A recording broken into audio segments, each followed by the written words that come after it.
जय हिंद प्यारे बच्चों, स्वागत है आप सभी का। और बहुत सारे बच्चे बहुत लंबी-लंबी छुट्टियाँ मना के आए हैं। ठीक है, इतनी लंबी छुट्टी, ठीक है। अब कह रहा है एक लड़का कि मेरी मामा की शादी है उसमें भी जाना है, क्रिसमस है उसमें भी जाना है। अब भाई जब इतना इधर-उधर जाओगे, छुट्टी मनाओगे तो पढ़ोगे कब? ठीक है, तो एक काम कर लो, टेंट का काम कर लो, सबसे बढ़िया है ना। उसमें क्या होगा कि भाई शादियाँ भी रहेंगी और खाने-पीने का बंदोबस्त भी रहेगा और डीजे-वीजे भी चलेगा ही, है ना। तो ये सबसे बढ़िया है। देखिए ज़्यादा घूमने-फिरने पर अपना समय व्यर्थ ना करें, ठीक है। समय बहुत कम है आपके पास क्योंकि लोकसभा चुनाव से पहले ये एग्जाम आपका होना है और अगर लोकसभा चुनाव से पहले एग्जाम नहीं हुआ तो फिर ये लंबा चला जाएगा, ठीक है। तो उम्मीद कर रहे हैं कि फरवरी के एंड तक ये पेपर आपका होगा और अगर नहीं होता है किसी कारण की वजह से तो फिर ये आपको पता है कि पूरे देश में चुनाव रहेंगे, ठीक है। तो उसके बाद फिर ये आपका एग्जाम जा सकता है। तो ये तो थी संभावनाओं की बात। अब बात करते हैं भावनाओं की, ठीक है। तो कल हम लोगों ने आपको वेक्टर में कहां तक बताया था, ट्रायंगल लॉ तक बताया था ना और उसकी बहुत सारी प्रॉपर्टीज भी बताई थी। तो बातों को थोड़ा सा आगे लेके चलते हैं। तो ट्रायंगल लॉ के बाद आज का जो लॉ है उसका नाम है पैरेललोग्राम लॉ, ठीक है। इसे कहते हैं समानांतर चतुर्भुज का नियम। मत पढ़ो क्या लिखा हुआ है, मैं आपको वैसे ही समझा देता हूँ, ठीक है। देखो ट्रायंगल लॉ के बाद जो पैरेललोग्राम लॉ है, समानांतर चतुर्भुज का नियम, वो ये कहता है कि यदि दो सदिश इस प्रकार से हो, यदि दो सदिश इस प्रकार से हो कि उन दोनों की पूंछ एक दूसरे से मिली हुई हो, जैसे मैं यहाँ पर बना रहा हूँ, और ये देखिए दोनों एक ही जगह से स्टार्ट हो रहे हैं, जबकि ट्रायंगल लॉ में क्या था, पहले की पूंछ और दूसरे की मूंछ, है ना। तो कहने का मतलब मेरा ये है कि यहाँ ट्रायंगल लॉ और पैरेललोग्राम लॉ में एक ही अंतर है, जो चतुर्भुज का नियम है और त्रिभुज का नियम है उसमें एक अंतर है कि यहाँ दोनों सदिश एक ही बिंदु से अगर स्टार्ट हो रहे हैं और ये दोनों जो सदिश हैं वो एक समानांतर चतुर्भुज का निर्माण करते हो। ये देखिए ये समानांतर चतुर्भुज का निर्माण कर रहे हैं तो इनके मध्य खींचा गया विकर्ण, the diagonal between them will represent the resultant. तो ये जो इनके बीच का डायगोनल होगा, जो विकर्ण होगा, वो इन दोनों के योगफल को क्या करेगा, प्रदर्शित करेगा। क्लियर हो गया। हाँ, फॉर्मूले में कोई अंतर नहीं होगा, फॉर्मूला वही रहेगा जो कल आपने पढ़ा है। क्या फॉर्मूला पढ़ा था आपने कल? आपने सीखा था कि अगर इन दोनों के बीच में थीटा एंगल हो तो आर की वैल्यू क्या पड़ी थी हमने कल, R square is equal to A square plus B square plus 2ab cos theta. ठीक है, इसमें कोई चेंज नहीं होगा, इसमें कोई परिवर्तन नहीं होगा क्योंकि ये जो समानांतर चतुर्भुज का नियम है ये त्रिभुज के नियम से ही बनाया गया है, ठीक है। और अगर परिणामी जो सदिश है अगर वो वेक्टर ए के साथ अल्फा एंगल बना रहा हो तो बताइए जरा, tan अल्फा क्या पढ़ाया था कल? tan alpha is equal to, बोलिए, b sin theta upon a plus b cos theta. ये फॉर्मूले बार-बार याद करते रहिए, ठीक है, बार-बार याद करते रहिए तो याद हो जाएगा। तो ये नियम है, कौन सा नियम? समानांतर चतुर्भुज का नियम, ठीक है। फॉर्मूले में कोई भी बदलाव नहीं होगा, ठीक है, फॉर्मूला वही रहेगा जो आपने त्रिभुज के नियम के लिए पढ़ा है। एक और नियम है जिसे कहते हैं बहुभुज नियम। कौन सा नियम कहते हैं? बहुभुज नियम। अब बहु का नाम सुनते ही जो है तुम्हें कुछ और लग रहा होगा, अरे वो नहीं है जो तुम सोच रहे हो। बहुभुज का मतलब बहुत सारी भुजाएं, बहुभुज नियम। इसको अंग्रेजी में क्या कहते हैं? इसको कहते हैं पॉलीगन लॉ। अंग्रेजी में क्या कहते हैं हम लोग इसे? Polygon law. तो समझिए जरा पॉलीगन लॉ क्या कहता है, पॉलीगन लॉ, पॉलीगन लॉ, बहुभुज नियम। तो बहुभुज नियम किस लिए लागू किया जाता है दोस्तों? बहुभुज नियम लागू किया जाता है जब आपको दो से ज्यादा सदिशों को जोड़ना होता है, ठीक। अच्छा, दो सदिश जोड़ने हैं तो कौन कौन से नियम हो गए?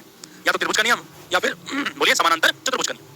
अगर दो से ज्यादा सदिशों का योगफल आपको करना है, परिणामी निकालना है, तो आपको कौन सा नियम लगाना पड़ेगा? पॉलीगन लॉ लगाना पड़ेगा, यानी कि बहुभुज का नियम लगाना पड़ेगा। क्या कहता है बहुभुज नियम? ये कहता है कि अगर मान लीजिए ये पहला सदिश है और ये दूसरा सदिश है, मैं इस तरह से खींच रहा हूं, देखिए ये दूसरा सदिश है, ये तीसरा सदिश है, ये अगला जो है ये चौथा सदिश है। ये देखिए चार वेक्टर हमने इस तरह से बनाए हुए हैं। तो कह रहा है कि पहले वेक्टर की जो पूंछ होगी, यानी कि पहले वेक्टर की जो टेल होगी और लास्ट वाले वेक्टर का जो हेड होगा, उसको मिलाते हुए अगर आप एक वेक्टर खींच देंगे तो ये वेक्टर परिणामी होगा। तो ये परिणामी सदिश ए क्या होगा? आर बराबर ए प्लस बी प्लस सी और प्लस डी। ये बात आपको याद करनी है, समझ गए? तो यानी कि ये क्या बन रहा है? पॉलीगन बन रहा है। पॉलीगन मतलब बहुभुज, यानी कि जिसमें बहुत भुजाएं हो। अब आप कहोगे कि सर ये नियम बना कैसे है? चलो मैं बताता हूं। पॉलीगन लॉ कोई नया लॉ नहीं है, ये त्रिभुज का ही नियम है। देखो अगर आप इसको और इसको जोड़ोगे तो लगाओ जरा यहाँ पे ट्रायंगल लॉ। देखो जरा ध्यान से, ये ए है ये बी है, तो यहाँ ट्रायंगल लॉ लगाओगे तो इन दोनों का योगफल आपको ये मिलने वाला है। क्या बताइए जरा, क्या ये a प्लस बी होगा? अच्छा, अगर आप a प्लस बी के साथ c को जोड़ देंगे तो क्या ये वाला वेक्टर नहीं होगा क्या? ठीक, तो ये वाला वेक्टर कौन सा होगा? बोलो, a प्लस बी प्लस सी, और फाइनली आपने उसको किसके साथ जोड़ दिया? d के साथ। तो क्या मिल गया? a plus B plus C plus D. तो यानी कि पॉलीगन लॉ भी क्या है? ट्रायंगल लॉ से ही बनाया गया है, ठीक है। तो ये छोटे छोटे से नियम है, इनको याद करना है आपको। तो तीन तरह के नियम हमने आपको बताया वेक्टर में। पहला नियम कौन सा बताया? ट्रायंगल लॉ, यानी कि त्रिभुज का नियम। दूसरा नियम कौन सा बताया? समानांतर चतुर्भुज का नियम, जिसको हम क्या कौन सा लॉ बोलते हैं? Parallelogram law. तीसरा लॉ कौन सा है? पॉलीगन लॉ, जिसे हम लोग क्या कहते हैं? बहुभुज नियम, ठीक है। तो ये बात आपको याद रखनी है। अब यहाँ पर नोट एक आपको याद रखना है जरा, ये नोट बहुत प्यारा है, बड़ा खूबसूरत नोट है। आइए बच्चों इस नोट के बारे में चर्चा करते हैं। देखो दोस्तों, कभी भी अगर ऐसा हो कि मान लीजिए ये तीन वेक्टर के साथ मैं खेल खेल रहा हूँ, अभी ये वेक्टर ए है, ये वेक्टर आपका बी है और ये वेक्टर आपका सी है। ये देखिए ये तीन वेक्टर इस तरह से, देखो तीनों में अंतर क्या है पहले वो समझ लो। तीनों में अंतर क्या है कि तीनों जो है एक चक्र का निर्माण कर रहे हैं, देख रहे हो आप? मतलब किसी एक का सर और दूसरे की पूंछ आपस में मिली हुई है। देखो ठीक है, एक का देखो, इसकी मूंछ उसकी पूंछ, इसकी मूंछ उसकी पूंछ, यानी कि एक चक्र बन रहा है। देखो ऐसे साइकिल बन रहा है। जब भी ऐसा चक्र बनता हुआ नजर आएगा तो आप हमेशा इस प्रॉपर्टी को याद रखना कि a प्लस बी, ठीक है, plus C is equal to क्या होगा? नल वेक्टर होगा, ठीक है। ये बात आप हमेशा याद रखेंगे, कभी ना कभी किसी ना किसी क्वेश्चन में हम इस प्रॉपर्टी का इस्तेमाल करेंगे, ठीक है। जरूरी नहीं है कि तीन के साथ ही ऐसा होगा, चार के साथ भी ऐसा हो सकता है। तो चार के साथ ऐसा कैसे हो सकता है? जैसे मान लीजिए ये एक वेक्टर है आपका, वेक्टर ए, ठीक है, और ये कोई दूसरा वेक्टर हम खींच देते हैं इस तरह से, ये वेक्टर बी, ठीक है, ये कोई तीसरा वेक्टर खींच देते हैं, ये वेक्टर सी, और ये कोई चौथा वेक्टर खींच देते हैं नीचे की तरफ, वेक्टर डी। तो यहाँ भी देखिए दोस्तों एक चक्र बन रहा है, देखो बन रहा है चक्र, है ना। यहाँ अगर एक चक्र बनता हुआ नजर आपको आ रहा है तो हम क्या कहेंगे? हम कहेंगे कि जो vector A plus vector B plus vector C plus vector D is equal to 0। समझ गए? तो ये प्रॉपर्टी आपको याद रखनी है कि अगर कभी भी सदिश जो है एक चक्र का निर्माण कर रहे हो तो उन सभी का ये जो योगफल होगा, उन सभी का जो सम होगा वो एक नल वेक्टर होगा। अच्छा थोड़ा पढ़ा लिखें, चलो पढ़ा लिख देते हैं अभी, ठीक है। ये बात बिल्कुल क्लियर है। चलिए अब कहानी को थोड़ा सा आगे लेके चलते हैं, कहानी में थोड़ा सा ट्विस्ट डालते हैं। अब हम बात करेंगे, ठीक है, देखिए ध्यान से समझिएगा, three dimensional representation of a vector, ठीक है। तो हम कहेंगे सदिश का त्रिविमीय ज्यामिति में, या 3D लिख देते हैं, 3D में निरूपण, 3D में निरूपण, ठीक है, मतलब 3D में आप वेक्टर को कैसे लिखेंगे, है ना, और यहीं से बहुत सारे जो है कॉन्सेप्ट अब निकलने शुरू होंगे और फिर हम लोग आज की क्लास में क्वेश्चन भी करने वाले हैं। तो मेरी बात को ध्यान से समझना, आराम से। अभी आपने गणित में कॉम्प्लेक्स नंबर भी पढ़ा था, ठीक है, तो मैं सबसे पहले यहाँ पर एक 2D प्लेन लेता हूँ, मान लो ये 2D है, ठीक, ये कौन सी एक्सिस है, एक्स एक्सिस, ये एक्स एक्सिस है, ठीक, ये कौन सी एक्सिस है, वाई एक्सिस, ठीक है, और एक तीसरी एक्सिस भी तो होती है, वो कौन सी एक्सिस होती है, वो होती है जेड एक्सिस। बहुत शाबाश, बहुत बधाई आपको कि आपको तीनों एक्सिस के नाम याद है, एक्स वाई जेड। अब देखिए वेक्टर में हम लोग एक्स, जब भी हम बोलेंगे एक्स डायरेक्शन तो हम यहाँ इसको जो है इस डायरेक्शन को आई कैप से प्रदर्शित करेंगे, जब भी हम बोलेंगे वाई एक्सिस तो इसको हम जे कैप से प्रदर्शित करेंगे, और जब भी हम बोलेंगे जेड तो इसको किससे प्रदर्शित करेंगे, के से। ये जो आई जे के हैं, आई जे और के, इनको क्या बोला जाता है, इनको बोला जाता है ऑर्थोगोनल, ऑर्थोगोनल यूनिट वेक्टर। क्या बोला जाता है, ऑर्थोगोनल यूनिट वेक्टर, ठीक है, इनको कहा जाता है लंबवत, इनको कहा जाता है लंबवत, लंबवत एकांक सदिश, एकांक सदिश, ठीक है। अब आपको थोड़ा सा समझना पड़ेगा ये कि आई जे के हमने क्यों लगाया है। मैं आपको एक उदाहरण से समझाता हूं, सुनो।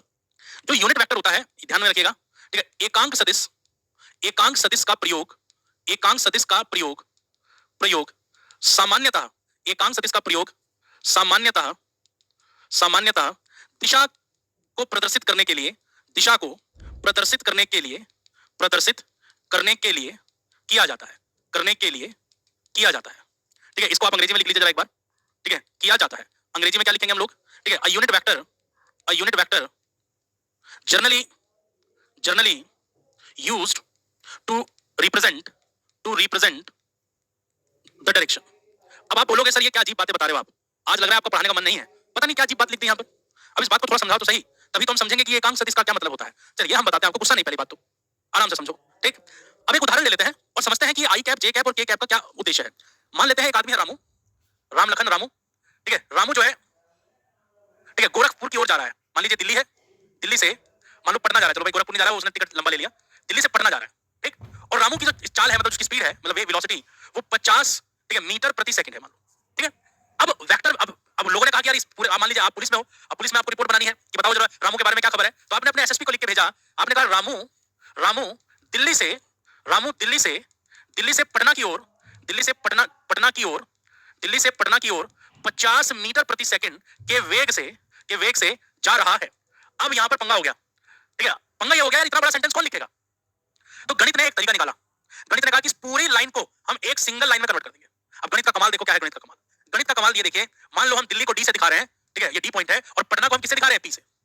तो क्या कह रहा है, अब देखिए मैथमेटिक्स यानी कि वेक्टर में कैसे लिखेंगे, हम लिखेंगे वी वेक्टर, वी वेक्टर बराबर, वी का मतलब क्या हो गया, वेग, ठीक है, और कितना परिमाण है उसका 50, ठीक है, जहां किधर से किधर रहा है, दिल्ली से पटना, तो डी से गया पी, लेकिन उसका क्या लगा दिया, कैप, ठीक है, और यहां लिख दिया मीटर प्रति सेकंड। तो आपके एसएसपी बड़े खुश हो गए, यार गजब तुम्हारा प्रमोशन हो गया, अब तुम्हें हम सब इंस्पेक्टर से जो है हवलदार बनाएंगे, ठीक है, प्रमोशन दे दिया तुम्हें। यार कितनी अच्छी गणित है आपकी। इस पूरे सेंटेंस का मतलब वही है जो इस नीचे वाली लाइन का मतलब है, समझ रहे हैं। वी का मतलब क्या हुआ, वेग, और ये 50 का मतलब क्या हुआ, उसकी वैल्यू, और ये डीपी के ऊपर जो कैप लगाया है मैंने, इसका मतलब वो डी से पी की ओर जा रहा है, ठीक। तो ये डीपी कैप क्या है, यूनिट वेक्टर है, एकांक सदिश है, समझ गए। तो अगर मैं ये लिखूं, अगर मैं ये लिखूं कि एक, मैं अगर मैं लिखूं एफ बराबर, एफ वेक्टर बराबर 2i न्यूटन, तो जरा बता सकता है कोई मुझे कमेंट करके कि इसका मतलब क्या हुआ, बता सकता है कोई मुझे, बताओ बताओ जल्दी से, बताओ बताओ जल्दी से बेटा, कमेंट करके बताओ कि ये जो मैंने लिखा है ना यहाँ पर कि F बराबर 2i न्यूटन, इसका क्या मतलब है, क्या पढ़ोगे आप इसे।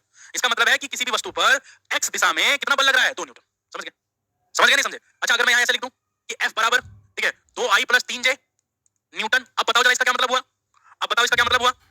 इसका मतलब ये हुआ कि वस्तु पर 2 न्यूटन बल लग रहा है x दिशा में और 3 न्यूटन बल लग रहा है y दिशा में, समझ गए। तभी तो वहां प्लस है, यानी कि दोनों बल एक साथ काम कर रहे हैं। अच्छा अगर मैं यहाँ लिख दूं प्लस 5k कैप, इसका क्या मतलब हुआ ठाकुर जी बताओ, यानी कि 2 न्यूटन लग रहा है x दिशा में, 3 न्यूटन लग रहा है y दिशा में, और 5 न्यूटन काम कर रहा है z दिशा, समझ गए। तो उसी तरीके से आपको ये बात याद रखनी है मेरे दोस्त। क्या याद रखना है मेरे दोस्त, ध्यान से समझो। अगर किसी वस्तु के कोऑर्डिनेट हम यहाँ लिख लें, किसी भी बॉडी के कोऑर्डिनेट यानी कि या फिर किसी पॉइंट के कोऑर्डिनेट, ध्यान से समझना मेरे दोस्त। मुस्कुराहट आपकी बता रही है, ठीक है, कि आपको किसी से इश्क तो नहीं हो गया है, हो गया, कह रहे कि सर हो गया, बस पूछो मत, ठीक है, हमारे हाल पे तरस मत खाओ। आजकल हमें रातों को नींद नहीं आ रही है, तो रातों को जागने वाले, ठीक है, लोग क्या कह रहे हैं कि अगर ये कोई बिंदु है और इस बिंदु के निर्देशांक क्या है, ए बी सी, तो आप इस सदिश को कैसे लिखोगे, ओ ए सदिश। ओ ए सदिश बराबर क्या होगा बोलो, ए के साथ क्या चिपका देंगे आई, और वाई के साथ क्या चिपका देंगे जे, और के साथ क्या चिपका देंगे बोलो के, जेड के साथ क्या चिपकाएंगे के। तो ये किसी भी सदिश का 3 डायमेंशनल में निरूपण होता है, समझ गए। ए को क्या बोलते हैं बताओ जरा, इसको बोलते हैं एक्स घटक, कौन सा घटक, इसको क्या बोलते हैं बोलो, वाई घटक, ठीक है, कंपोनेंट बोलते हैं अंग्रेजी में। इसको क्या बोलेंगे बोलो, जेड घटक, समझ गए, ठीक है। घटक का मतलब यहाँ पर ये एक्स कंपोनेंट है, एक्स कंपोनेंट, ये वाई कंपोनेंट, ठीक है, और ये कौन सा कंपोनेंट, जेड कंपोनेंट, समझ गए मेरे दोस्त। ये बात आपको समझनी है। अच्छा इसकी वैल्यू निकालनी पड़ेगी अगर मान लो हमें, ठीक है, चलिए चलिए चलिए आगे आ जाओ, ठीक है। अगर मैं यहां पर इसका मैग्नीट्यूड ले लूं, इसका परिमाण ले लूं, सो ओ ए का परिमाण, किसी भी सदिश का परिमाण कैसे निकलेगा, सूत्र याद करेंगे मेरे साथ। क्या करेंगे, पहले एक छत बनाएंगे, अंडर द रूट वाली छत, और उसके अंदर x घटक का स्क्वायर प्लस y घटक का स्क्वायर और प्लस z घटक का स्क्वायर। तो मेरे दोस्त इसको याद रखना, ठीक है, कि किसी भी सदिश का, ठीक है, परिमाण हम ऐसे लिखेंगे अगर हमें सदिश इस तरह से दिया गया है। बोलो मेरे दोस्त, क्या ये बात बिल्कुल सही है? बहुत बढ़िया, बहुत बधाई आपको कि आपने दो सूत्र याद कर लिए, ठीक है। आगे बढ़ते हैं, देखो जरा ध्यान से, ये बात आपको समझ में आनी चाहिए। अच्छा, ये बात समझ में आ गई सबको कि अगर किसी भी सदिश को 3D में लिखना है तो ऐसे लिखेंगे, और ये क्या है नीचे, अरे ये उसकी वैल्यू है, ठीक है, मतलब ये उसका परिमाण है, वैल्यू है उसकी, समझ गए। आगे बढ़ते हैं जरा। अब हम बात करेंगे कि किसी सदिश के दिशा में यूनिट वेक्टर कैसे निकाला जाए, एकांक सदिश कैसे निकाला जाए, ठीक है। तो हम बात करेंगे सदिश की दिशा में, ठीक है, सदिश की दिशा में, सदिश की दिशा में, सदिश की दिशा में एकांक सदिश, सदिश की दिशा में एकांक सदिश। अंग्रेजी में क्या कहेंगे लोग, वो कहेंगे unit vector, unit vector along a vector, ठीक है, unit vector along a given vector, along a vector. यानी कि कोई सदिश अगर आपको दिया गया है और उसकी दिशा में आपको क्या चाहिए, यूनिट वेक्टर चाहिए, एकांक सदिश चाहिए, तो आप किस तरह से लिखेंगे। तो आइए जरा चर्चा में भाग लीजिए। तो प्यारे दोस्तों, एक फॉर्मूला याद करना है मेरे साथ। अगर कोई सदिश ए दिया गया है और ए सदिश क्या दिया है, ए आई प्लस बी जे प्लस सी के, तो इसके दिशा में, इस सदिश की दिशा में एकांक सदिश क्या होगा, ए के ऊपर कैप, ठीक है, बराबर क्या होगा, सदिश, और बटे कर देंगे किससे, उसके परिमाण से, उसके मैग्नीट्यूड से। याद रहेगा फॉर्मूला? बोलोगे तो नहीं, जल्दी बताओ, याद रखोगे या भूल जाओगे? जिस तरह से आप अपनी मोहब्बत को याद करते हैं ना, उसी तरह इसको भी याद कर लो मेरे दोस्त, ठीक है। आजकल आजकल लड़के जो जख्मी ज्यादा हो रहे हैं, है ना, आजकल जो है सुनने में आ रहा है कि जो है रिचार्ज करवा रहे हैं जरा, किसी किसी का पता नहीं चल रहा है किसका रिचार्ज करना। आओ जल्दी से यहाँ समझो। देखो, A cap is equal to, अब इसकी वैल्यू रख देता हूं यहाँ पर, ए आई प्लस बी जे प्लस सी के, और नीचे परिमाण कितना होगा बता सकता है कोई मुझे? हाँ, square root A square plus B square plus, अच्छा अगर मैं इसको अलग अलग करके लिख दूं तो नाराज तो नहीं हो जाओगे, है ना, नाराज नहीं हो जाओगे। आईसीसी में हो जाएगा बेटे, आईसीसी में एक बात ध्यान रखिएगा, ठीक है, आईसीसी के लिए एक बात ध्यान रखिएगा कि उसमें नेगेटिव मार्किंग नहीं है, टाइम का खेल है बस वहां पर, क्वेश्चन पूरे अटेम्प्ट करना, तब जाके आईसीसी में हो जाएगा। चलो, एक बच्चा पूछ रहा है, उसका आईसीसी का एग्जाम है, इंडियन कोस्ट गार्ड बोलते हैं उसे, ठीक है। अब इसको अगर मैं अलग अलग करके लिखूं तो ए के बटे में क्या आएगा बताओ, ए के बटे में आएगा square root A square plus B square plus C square, और ये आई कैप प्लस बी के बटे में क्या आएगा बताना जरा, under root A square plus B square plus C square, छे, और बताना जरा उसके बटे में क्या आएगा तीसरे के, हाँ जी, वहां आएगा सी अपॉन, ये हो जाएगा रूट, क्या बोलो, A square plus B square plus C square, और ये क्या होगा, के कैप। ये मैंने क्यों किया, क्या मैं पागल हूं, क्या मेरा दिमाग खराब है? तो मैं कुछ ना कुछ बताना चाह रहा हूं, इसलिए मैंने किया। ये जो पहला वाला जो आपको मिला है, ये भैया इसको कहते हैं एल, ठीक, और ये जो दूसरा है ना भैया, इसे कहते हैं एम, और भैया ये तीसरा ये वाला जो है ना, इसे कहते हैं एन, और एलिमेंट को कहते हैं डायरेक्शन कोसाइन, यानी कि दिक् कोसाइन। याद रखना, ठीक है, स्टार लगा देते हैं, L comma M comma N, क्या है ये है डायरेक्शन कोसाइन। क्या नाम है इसका, डायरेक्शन कोसाइन। हिंदी में बताओ क्या बोलते हैं, हाँ, इनको बोलते हैं दिक् कोजाएं, ठीक है, कोजाएं, ठीक है, दिक् कोजाएं। अंग्रेजी में कॉस बोलते हैं कोसाइन, और हिंदी में कोज्या बोलते हैं, और अंग्रेजी में साइन बोलते हैं और हिंदी में ज्या बोलते हैं, ठीक है। टेन को क्या बोलते हैं हिंदी में, स्पर्श ज्या, ठीक है, साइन कॉस टेन, ठीक है। तो ये हिंदी में नाम इनके ज्या, कोज्या, स्पर्श ज्या, ठीक है। अब ये एलिमेंट की प्रॉपर्टी याद रखिएगा, हाँ हाँ, ध्यान इधर होना चाहिए, L square plus M square plus N square बराबर एक, ठीक है। हमेशा याद रखना, जो दिक् कोजाएं होती हैं उन तीनों दिक् कोजाएं के वर्ग का सम क्या होता है, एक होता है। ये गणित में भी काम आएगा आपके, ठीक है। दूसरी बात, ठीक है, अच्छा ये बात नोट करनी है तो कर लो जल्दी से, अगर नोट करना है इसको तो कर सकते हो, बहुत बढ़िया। कॉस स्क्वायर हम लिखेंगे, वही फ्यूचर क्रेडिट वही लिखेंगे हम जरा। अच्छा, इसको अगर नोट करना हो तो कर लीजिए, फिर हम आगे चलते हैं। मोगली जी कह रहे हैं कि कोई अच्छी सी किताब बता दीजिए। सर हम लोग को डीपीपी नहीं देंगे क्या, देते हैं बेटे, क्यों नहीं देते हैं डीपीपी? कल तो मैंने इसलिए नहीं दी थी क्योंकि कल कॉन्सेप्ट ही कॉन्सेप्ट बताया था। आज मैं आपको जो है, ठीक है, आज मैं आपको क्वेश्चन कराऊंगा यहाँ पर, और उसके साथ आपको होमवर्क भी दूंगा।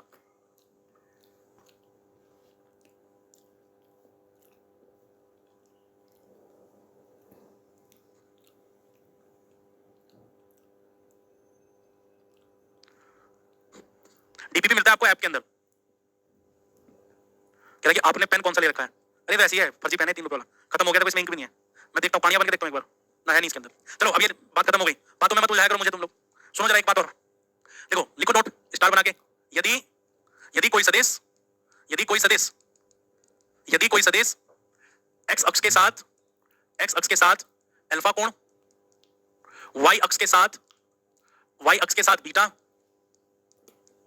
और जेड अक्ष के साथ, जेड अक्ष के साथ गामा कोण बनाता हो, ठीक है, ठीक है। Alpha angle with X axis हो गया, alpha angle with X axis, ठीक है, beta angle with Y axis, beta angle with Y axis, ठीक है, और gamma angle with Z axis, ठीक है।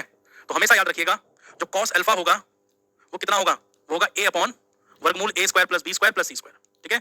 कॉस बीटा क्या होगा, कॉस बीटा होगा आपका P upon under the root A square plus B square plus C square, ठीक है। और कॉस गामा क्या होगा, कॉस गामा होगा C upon under the root A square plus B square plus C square. मतलब जो आपका एल है वो कॉस अल्फा होता है, जो एम है वो कॉस बीटा होता है, और जो एन होता है वो क्या होता है, कॉस गामा।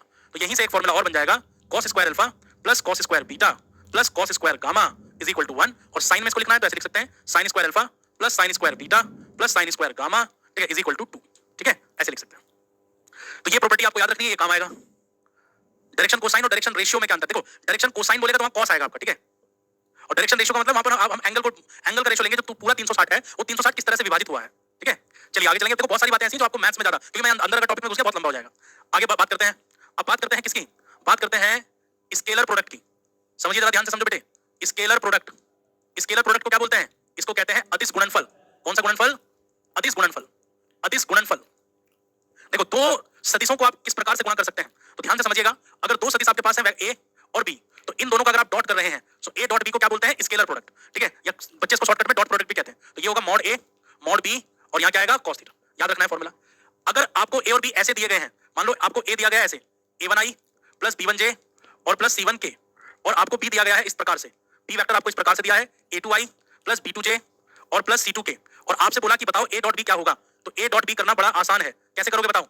i का i से dot a1 a2 plus j का j से b1 b2 प्लस k का k से c1 c2। तो क्या ये बात आप याद रखोगे? ये बात याद रखना है सबने, ठीक है, कि डॉट कैसे करना है। तो डॉट करने का आसान तरीका मैंने बता दिया। जब भी आपको वेक्टर फॉर्म में दिया हो क्वेश्चन में, तो डॉट करना कैसे है? डॉट करना बड़ा आसान हो जाएगा। आप क्या करेंगे? आप i का i से डॉट कर देंगे, j का j से कर देंगे, और k वाले का k वाले से कर देंगे। ठीक है, तो ये बात आपको याद रखनी है। दूसरी बात आपको क्या याद रखनी है, बेहद स्टार पॉइंट, कि i का i से डॉट करा जाएगा तो 1 आएगा, j का j से डॉट करेंगे तो क्या आएगा? 1 आएगा, और k का k से डॉट करेंगे तो 1 आएगा। लेकिन i का j से डॉट करेंगे तो 0 आएगा, j का k से डॉट करेंगे तो 0 आएगा, और k का i से डॉट करेंगे तो 0 आएगा। ठीक है, दूसरी बात क्या याद करनी है, अगर दो सदिश एक दूसरे के लंबवत होते हैं, यानी कि अगर ए परपेंडिकुलर है बी के, तो ये बात याद रखना, तब ये बात बहुत इंपॉर्टेंट है, तब उन दोनों का जो डॉट होगा वो क्या होगा? 0 होगा। ये बात आप सबको याद रखनी है। अगर दो वेक्टर एक दूसरे के परपेंडिकुलर हैं, लंबवत हैं, तो उन दोनों का जो डॉट प्रोडक्ट है वो क्या होगा? 0 होगा। ठीक है, दूसरी बात आपको ये याद रखनी है, अगर आपने किसी वेक्टर का उसके साथ ही डॉट कर दिया तो वो उसके मॉड के स्क्वायर के बराबर होता है। ठीक है, ये प्रॉपर्टी याद रखनी है। अगर आपने किसी वेक्टर का उसी के साथ डॉट कर दिया तो आंसर क्या आएगा? उसके मॉड का स्क्वायर आएगा। ठीक है, तो ये कहानियां सारी आपको याद होनी चाहिए। एयरफोर्स के लिए बेस्ट बुक कौन सी है? देखिए ध्यान रखिएगा, ऐसी कोई स्पेशल कोई तो किताब नहीं है। जो आपकी कक्षा 11 और 12 की किताब है ना, उसी को आप पढ़ें, उसी के उदाहरण लगाएं। ठीक है, जो कुमार मित्तल की किताब होती है उससे बेस्ट कोई किताब नहीं है फिलहाल। और दूसरी बात, जो हम आपको एक्सरसाइज देते हैं, वो जो हम लोग यहाँ पर ऑफलाइन में जो किताब यूज करते हैं, उसी की एक्सरसाइज हम आपको देते रहते हैं, वो भी आप मेरे साथ साथ कर सकते हैं। तो ये बातें आप सबको याद होनी चाहिए। चलिए थोड़ा सा आगे बढ़ते हैं, आगे लिए चलते हैं आपको। ये सारी बातें, हाँ अब देखिए ध्यान से, ये बातें हो गई आपकी, एक डॉट प्रोडक्ट हो गया। ये देखिए प्रॉपर्टीज ऑफ स्केलर प्रोडक्ट। ठीक है, यहाँ डॉट आएगा। देखो पहली प्रॉपर्टी क्या है कि अदिश उत्पाद क्रम विनिमय नियम का पालन करता है। क्रम विनिमय नियम का पालन का मतलब क्या है कि अगर आप a डॉट b करेंगे या फिर आप b डॉट a करेंगे तो आपको दोनों में कोई अंतर देखने को नहीं मिलेगा। मतलब a डॉट b किसके बराबर होता है? b डॉट a के बराबर होता है। अगली क्या बात है? अगली बात है कि the scalar product is distributive over addition. मतलब अगर कभी इस तरह का ब्रैकेट आ जाए, जैसे आ जाए b प्लस c का डॉट करना है किसके साथ? a के साथ, तो इस ब्रैकेट को कैसे खोलेंगे? a डॉट b और प्लस a डॉट c। इसको बोलते हैं क्रम विनिमय नियम। कौन सा? सॉरी, इसको बोलते हैं हम लोग डिस्ट्रीब्यूटिव लॉ, यानी किसे कहते हैं? वितरण का नियम। ये क्रम विनिमय हो गया और ये क्या हो गया? वितरण का नियम। याद रखना है, ये दो प्रॉपर्टी आपको याद करनी है। दूसरी बात देखिए क्या कह रहा है यहाँ पर, कह रहा है कि यदि a और b एक दूसरे के लंबवत हो, ठीक है, if a and b are two vector perpendicular to each other, तो क्या होगा? उन दोनों का जो डॉट प्रोडक्ट होगा वो क्या होगा? 0 होगा। ये मैंने आपको थोड़ी देर पहले बताया। दूसरी बात क्या है, कह रहा है कि यदि a और b समान दिशा वाले तो समानांतर सदिश हैं, ठीक है, समान दिशा वाले तो समानांतर सदिश हैं, तो a डॉट b किसके बराबर होगा? ab के बराबर होगा, क्योंकि समानांतर है तो एंगल कितना हो जाएगा? 0 डिग्री हो जाएगा, और cos 0 कितना होता है? 1 होता है। ठीक है, तो अगर दो वेक्टर पैरेलल हैं तो उनके बीच में एंगल कितना होगा? 0। तो a डॉट b करेंगे तो क्या मिलेगा? ab मिलेगा। तो ये सारी प्रॉपर्टी आपको याद होनी चाहिए। अगली प्रॉपर्टी देखिए क्या कह रहा है कि अगर a और b विपरीत दिशा में हो, मतलब a और b कैसे हो? एंटी पैरेलल वेक्टर हो। एंटी पैरेलल का मतलब इनके बीच में जो एंगल होगा वो कितना होगा? 180। तो जब आप a डॉट b करेंगे तो आपको क्या मिलेगा? माइनस ab मिलेगा। ठीक है, और ये मैंने आपको बता ही दिया कि अगर आप किसी भी सदिश का उसी के साथ डॉट करते हैं तो आपको उत्तर क्या प्राप्त होता है? उसके मॉड का स्क्वायर आपको मिलता है। तो ये सारी प्रॉपर्टी आपको याद करनी है। ठीक है, एनसीईआरटी बेस्ट है, लेकिन एनसीईआरटी वो जो रिफाइंड एनसीईआरटी होती है, स्टेट बोर्ड वाली, जो प्योर एनसीईआरटी होती है वो मत करना, क्योंकि उसमें लेवल जो है बहुत ऊपर है। ठीक है, जो आपकी बोर्ड की किताब है ना, उसमें बहुत अच्छे प्रश्न दिए गए हैं, आप उनको लेके तो बैठो एक बार। ठीक है, तो ये बात आपने कर ली, और प्लस जो मैं आपको दे रहा हूं वो करते रहो। ये प्रॉपर्टी भी मैंने आपको बता दी, खत्म, ये भी बता दिया। अब आइए, अब अगला प्रोडक्ट कौन सा है? Cross product. तो क्रॉस प्रोडक्ट को हम क्या कहते हैं? देखिए ध्यान से समझिए, अगला प्रोडक्ट है हमारा वेक्टर प्रोडक्ट। वेक्टर प्रोडक्ट सीखो यार मेरे साथ। ठीक है, वेक्टर प्रोडक्ट। तो वेक्टर प्रोडक्ट को कहते हैं सदिश गुणनफल। कौन सा गुणनफल? बोलो तो सही। सदिश गुणनफल। बहुत बढ़िया भाई, बहुत बढ़िया। ठीक है, सदिश गुणनफल। तो सदिश गुणनफल कैसे करते हैं जरा देखिए। कुछ लोग इसको क्रॉस प्रोडक्ट के नाम से भी जानते हैं। तो मान लीजिए a और b दो सदिश हैं, ठीक है, और आप उनका क्रॉस कर रहे हैं, तो क्या आंसर आएगा बताइए? ये आएगा मॉड a, ठीक है, mod b sin theta n cap, क्योंकि इसकी एक दिशा होगी। ठीक, लेकिन अगर आप a क्रॉस b का मॉड निकाल रहे हैं, a क्रॉस b का मॉड निकाल रहे हैं, तो इस बार आपको n कैप नहीं लिखना है, तो आएगा मॉड a, मॉड b और ये क्या आएगा साइन थीटा, इसको याद रखना है। अब ए क्रॉस बी की दिशा कैसे निकाली जाए, सवाल है क्या, ए क्रॉस बी की दिशा कैसे निकाली जाए? तो आप इसकी दिशा निकालने के लिए पेंच का नियम याद करेंगे, ठीक है। देखो अगर कोई पेंच है और मैं उसे टाइट कर रहा हूं तो मुझे कैसे घुमाना पड़ेगा पेंच का, बताओ, ठीक है। टाइट कर रहा हूं तो मैं कैसे घुमाऊंगा, मैं घुमाऊंगा उसे क्लॉकवाइज, तो क्लॉकवाइज का मतलब क्या होगा, अंदर जाएगा, और अगर मुझे उस पेंच को ढीला करना हो तो एंटी क्लॉकवाइज। तो यही बात याद करो, चलो आ जाओ जल्दी से। अगर आपके पास दो सदिश हैं, ये ए है और ये बी है, ठीक है, और आप इसको जो है ए क्रॉस बी कर रहे हैं, तो ए क्रॉस बी करोगे तो बेटा ए क्रॉस बी तो ये होगा ना। बताना जरा ये कौन सी दिशा है भाई, ये आपने कैसे घुमाया, ऐसे घुमाया ना, ऐसे, मतलब आप उसको कैसे घुमा रहे हो, ऐसे घुमा रहे हो, तो ये कौन सी दिशा है, क्लॉकवाइज। तो क्लॉकवाइज का मतलब होगा कि ये जो है, ये डायरेक्शन जो है किसकी होगी, ये दिशा होगी, पेंच अंदर जा रहा है, अंदर मतलब ऊपर, ये दिशा किसकी होगी, एन कैप की दिशा होगी, एन कैप मतलब ये ए क्रॉस बी का डायरेक्शन होगा। लेकिन बच्चों अगर आप, अच्छा बोतल के ढक्कन से भी याद करो यार, बोतल का ढक्कन है, आप उसको, ठीक है, एक मिनट, यहाँ पर पेंच वाला थोड़ा उल्टा हो गया, ये क्योंकि हमने डायग्राम ऐसे बनाया, तो इसको समझो कि बोतल का ढक्कन है आपका, ठीक है। तो बोतल के ढक्कन को अगर आप ऐसे घुमाओगे तो क्या होगा, टाइट होगा या खुलेगा, टाइट होगा, तो टाइट होगा मतलब कहां जाएगा, नीचे, ये बात याद करेंगे, ठीक है। तो ये इस बार ऐसे हो, ये डायरेक्शन किसकी हो गई, ए क्रॉस बी की। लेकिन अगर मैं इसी डायग्राम को उल्टा कर दूं, मैं इस डायग्राम को ऐसे बना दूं, ये आपका ए है और ये है आपका बी, ठीक है। इस बार मैं कर रहा हूं बी क्रॉस ए, क्या कर रहा हूं बताना, मैं बी क्रॉस ए कर रहा हूं, तो बी क्रॉस ए करूंगा तो कैसे घुमाऊंगा, उल्टा, तो ढक्कन बंद हो गया, खुलेगा, तो ढक्कन खुलेगा, तो ढक्कन कहां आएगा, ऊपर, तो ये डायरेक्शन किसकी होगी, ये होगी बी क्रॉस ए। तो आपने दोनों डायग्राम से क्या देखा, आपने दोनों डायग्राम से एक बात नोटिस की होगी कि जो ए क्रॉस बी होता है, ठीक है, वो बी क्रॉस ए के उल्टा होता है, तो minus B cross A, value तो बराबर होती है लेकिन दिशा क्या होती है, दोनों की विपरीत होती है, समझ गए। ये बोतल के ढक्कन से समझ लो, देखो ये बोतल के ढक्कन से समझ लो आप, ये बोतल का ढक्कन है देखो, ठीक है। अब इस बोतल के ढक्कन को अगर मैं एंटी क्लॉकवाइज घुमाऊंगा ऐसे, तो देखो ढक्कन कहां आ रहा है, ऊपर आ रहा है, और अगर मैं इसे क्लॉकवाइज घुमाऊंगा तो क्या आएगा, नीचे जाएगा, ऐसे समझना, ठीक है। तो अगर आपको ये डायग्राम दे दिया जाए ए क्रॉस बी, तो यानी कि ये घूम रहा है कैसे, एंटी क्लॉकवाइज, तो एंटी क्लॉकवाइज में ढक्कन कहां जा रहा है, नीचे, और क्लॉकवाइज में ढक्कन कहां आ रहा है, ऊपर, ऐसे समझ लेना, ठीक है। तो ऐसे आप ए क्रॉस बी और बी क्रॉस ए का डायरेक्शन निकाल सकते हैं, ट्रिपल प्रोडक्ट नहीं है बेटे। चलो क्या पूछ रहे बेटे, क्या बताना है उदय प्रताप, उदय क्या पूछ रहे बेटे, एक बार बताना, मैंने आपका कमेंट देखा नहीं।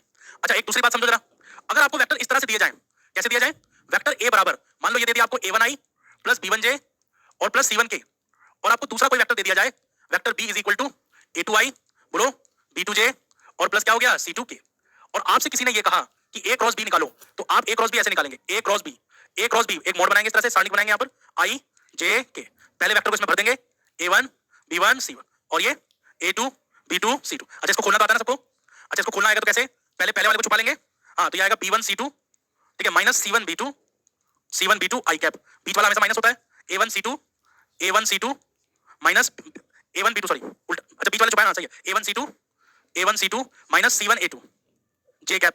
तीसरे वाले को कैसे खोलेंगे, a1 b2 minus b1 a2 minus b1 a2, और यहाँ कौन सा k, तो ये आपको आना चाहिए कैसे खोलना है इसको, ठीक है, ये आपको क्रॉस प्रोडक्ट करना आना चाहिए, मुझसे बात करनी है।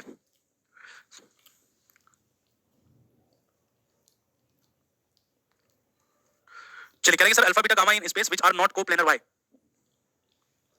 विवेक आपने जो नंबर से रजिस्टर किया ऐप में, मैंने सारे नंबर पे कॉल किया, आपका कोई नंबर, या तो आप नंबर यहाँ कमेंट में करो, ठीक है, ये बताओ कि कौन से नंबर से आपने जो है ऐप इंस्टॉल किया था, क्योंकि एक बच्चा कह रहा था कि वो आपको आईडी दे देगा, ठीक है, अगर आपको पढ़ना है, तो अगर आप ऐसी दिक्कत है, ठीक है, कि भाई आपके माता पिता नहीं है और बड़ी दिक्कत है, तो देखो मैं आपकी हेल्प करूंगा, ठीक है। मैंने आपको क्लास में नंबर भी दिया था सभी लोगों को, ठीक है, उस नंबर पर भी आप कॉन्टैक्ट कर सकते हैं, ठीक है। ये नंबर दिया था मैंने आपको 7417520731, सिर्फ व्हाट्सएप कीजिएगा इस पर 7417520731। चलो आगे बढ़ो यार, अब समय जो है बहुत ज्यादा बढ़ता जा रहा है आगे। प्रॉपर्टी याद कर ले सबसे पहले जरा, पहली प्रॉपर्टी क्या याद कर लें, पहली प्रॉपर्टी याद कर लेंगे कि ए क्रॉस बी हो और बी क्रॉस ए हो, दोनों का मोड बराबर होता है, दोनों की दिशा क्या होती है, विपरीत, लेकिन मोड क्या होता है, दोनों का बराबर होता है, ठीक है।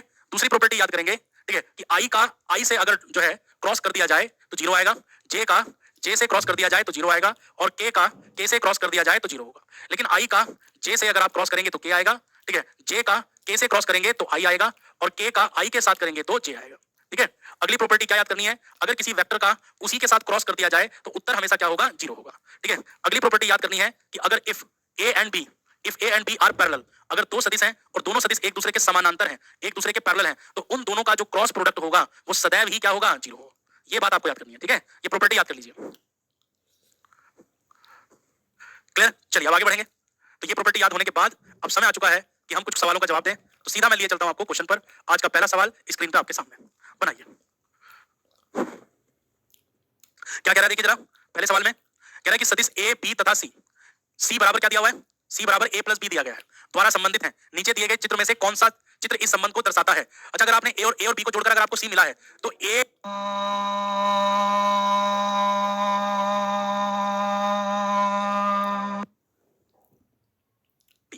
समझे, ट्रायंगल लॉ लगाना था सिर्फ आपको। अगला सवाल बताइए जल्दी से, चलो करो जरा इस वाले सवाल को। देखो यहाँ पर ए, क्या कह रहा है देखिए जरा, पहले सवाल में कह रहा है कि सदिश ए बी तथा सी, सी बराबर क्या दिया हुआ है, सी बराबर ए प्लस बी दिया गया है, द्वारा संबंधित है, नीचे दिए गए चित्र में से कौन सा चित्र इस संबंध को दर्शाता है। अच्छा, अगर आपने ए और बी को जोड़कर अगर आपको सी मिला है तो ए का क्या होना चाहिए, ए का सर, और बी का क्या होना चाहिए पूछ। त्रिभुज का नियम यही तो कहता है। अब जरा चेक करो, देखो इसमें ए ऐसे है और बी ऐसे है, तो सी कैसे होना चाहिए था, यहां से यहां तक, लेकिन ये कैसे है ऐसे, तो ये आंसर नहीं है। ये देखो यहाँ पर ए इस तरह से है और बी इस तरह से है और सी इस तरह से है, तो बिल्कुल ये देखो ए और बी को जोड़कर क्या मिलेगा सी, ये बात तो सही है। यहाँ देखिए ये ए और ये बी सी, नहीं गलत हो गया, ठीक है। यहाँ पर देखिए अगर ए है बी है तो चतुर्भुज के नियम के हिसाब से सी कहाँ होना चाहिए था बीच में, तो ये बात भी गलत है, ठीक है। ये देखिए यहाँ पर ए और फिर बी और ये सी, नहीं ये बात भी गलत है, तो क्वेश्चन का उत्तर क्या होगा बी। समझ गए, ट्रायंगल लॉ लगाना था सिर्फ आपको। अगला सवाल बताइए जल्दी से, चलो करो जरा इस वाले सवाल को, मैं पूरा टाइम दे रहा हूं आपको, काम करो।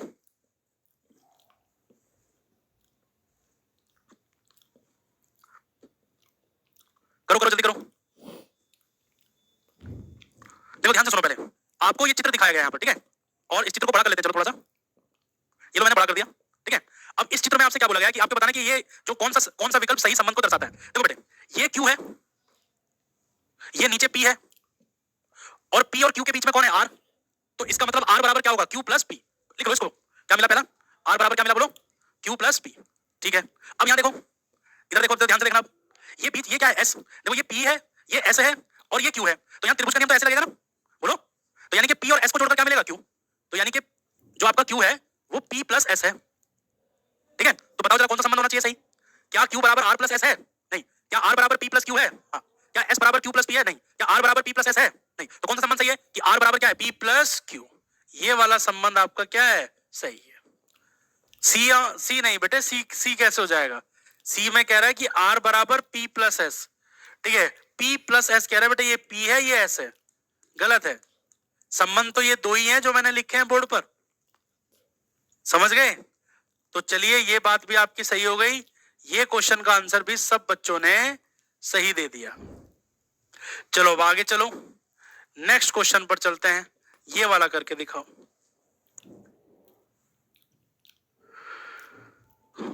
क्या कह रहा है कि 20 परिमाण वाले एक सदिश को 25 परिमाण वाले सदिश से योग कराया जाता है, इस योग का परिमाण हो सकता है, बताइए आंसर, बताओ आंसर, बताइए आंसर, बताइए फटाफट बताइए। कल सिखाया था मैंने ये भाई, पहला वेक्टर जो है उसका परिमाण कितना है 20 और दूसरे वेक्टर का परिमाण कितना है 25। तो मैंने कल बताया था ना कि जो इनका मैक्सिमम होगा वो कितना होगा, अधिकतम कितना होगा इनका, 20 और 25 कितना हो गया 45, और न्यूनतम कितना होगा, न्यूनतम इन दोनों में अंतर कितना है, ये 20 है ये 25 है, तो 5, ठीक। तो 5 से छोटा नहीं हो सकता, 0 तो हो नहीं सकता, ठीक है। 45 से बड़ा नहीं हो सकता, तो 47 नहीं हो सकता, और 50 नहीं हो सकता, तो क्या हो सकता है 12 हो सकता है। समझ गए, अरे कल ही तो सिखाया भाई मैंने, ये कल सिखाया और आज तुमने गलत कर दिया, बताओ कैसे चलेगा काम, कैसे काम चलेगा, ठीक है। चलो उसने बोला था कौन हो सकता है, तो 0 तो हो नहीं सकता क्योंकि 0 तो 5 से छोटा है, और 47 नहीं हो सकता क्योंकि 47 45 से बड़ा है, 50 भी 45 से बड़ा है, तो बीच में एक ही नंबर बचता है, वो कौन है 12। अगला सवाल करके दिखाइए, ये वाला सवाल करके दिखाइए। ये देखो कितना बेसिक नॉलेज का क्वेश्चन है, बहुत बेसिक नॉलेज का क्वेश्चन है, बहुत बेसिक नॉलेज का क्वेश्चन है। राकेश कह रहे हैं कि 12 कैसे आएगा, बेटा जो परिमाण होता है वो अधिकतम और न्यूनतम के बीच में ही तो होगा, तो न्यूनतम था 5 और अधिकतम था 45, तो 5 और 45 के बीच में एक ही संख्या है वो है 12, तो इसलिए 12 आंसर आया। अच्छा देखो, हमेशा बच्चे लोग क्या गलती करते हैं इस क्वेश्चन में, एंगल को हमेशा एंटी क्लॉकवाइज मापा जाता है। मान लीजिए अगर ये कोई सदिश ए है और ये कोई सदिश बी है आपका, तो इन दोनों के बीच में कोण कौन सा होगा, इन दोनों के बीच में ये वाला होगा कोण थीटा, ये वाला नहीं होगा, समझ गए। हमेशा कैसे मापा जाएगा? Anti clockwise. अब आइए जरा इस वाले डायग्राम में देख लो फटाफट। इस वाले डायग्राम में क्या है? ये ए है और ये बी है, तो ए और बी के बीच में भी तो बेटा ये वाला